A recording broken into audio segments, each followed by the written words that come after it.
আর এই মুহূর্তে যে ছবি আপনাদের দেখাচ্ছি, রবীন্দ্র সরণিতে অগ্নিকাণ্ডের ঘটনা, পোদ্দার কোর্টের কাছে বহুতলে অগ্নিকাণ্ডের ঘটনা, সে ছবি আপনারা দেখছেন। আরো বিস্তারিত বিষয় জানাতে পারবে রৌনক রয়েছে আমার সঙ্গে।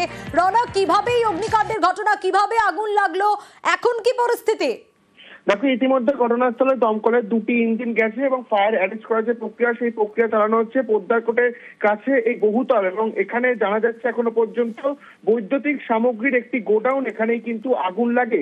সেক্ষেত্রে কিভাবে আগুন লাগলো এবং তখন ভেতরে কেউ ছিল কিনা, গোটা বিষয়টি কিন্তু ইতিমধ্যে দেখা হচ্ছে। এবং দমকলের 2টো ইঞ্জিন ইতিমধ্যে ঘটনাস্থলে গেছেন।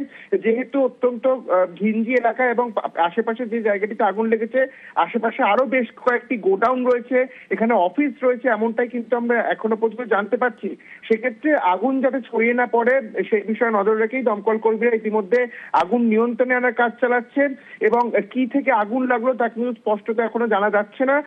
প্রচুর পরিমাণ বৈদ্যুতিক সামগ্রী ভেতরে মজুদ ছিল, এমনটাই কিন্তু সূত্রপাত জানা যাচ্ছে। সেক্ষেত্রে যাতে আগুন ছড়িয়ে না পড়ে, প্রাথমিক যে পর্যায়ে ফায়ার অ্যারেস্ট করার যে প্রক্রিয়া, সেই ফায়ার অ্যারেস্ট আরো একবার একটু জানতে চাইবো যে সেই সময় কি ভিতরে কেউ ছিলেন?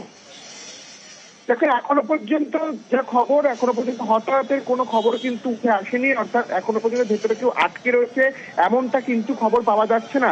সেক্ষেত্রে যেমন যেই জায়গাটা আগুন লেগেছে, আশেপাশে আরো বেশ কিছু গোডাউন রয়েছে, অফিস রয়েছে। সেক্ষেত্রে সেই অফিসে বা গোডাউনে কোনো মতে কেউ ছিলেন কিনা, সেই বিষয়টি কিন্তু দমকল কর্মীরা সুনিশ্চিত করছেন। বেশ রৌনক, বেশ, অবশ্যই নজর থাকবে।